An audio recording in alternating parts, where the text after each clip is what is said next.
பெங்களூரு பரப்பன அக்ரஹார சிறையில் இருக்கும் சசிகலாவை சந்திக்க டிடிவி தினகரன் நேற்று பெங்களூர் சென்றிருந்தார்.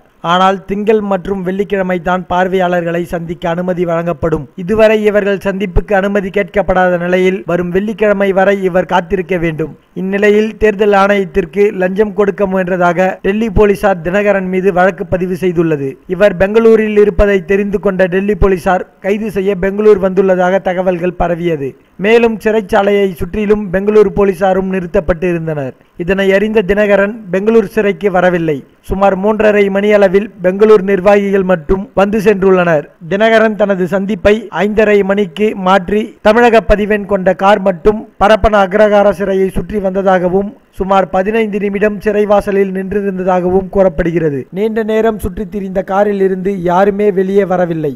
பின்னர் அந்த கார் அங்கிருந்து அத்திப்பள்ளி கிளம்பி சென்றதாகவும் இந்த சூழ்நிலையில்தான் தினகரன் சசியை சந்திக்காமல் சென்னை திரும்பியுள்ளதாகவும் கூறப்படுகிறது. மேலும் இது போன்ற செய்திகளை உடனுக்குடன் தெரிந்து கொள்ள எங்களுடைய சேனலை சப்ஸ்கிரைப் பண்ணுங்க. இந்த செய்தி பற்றின உங்களுடைய கருத்துக்களை மறக்காம கமெண்ட் பண்ணுங்க.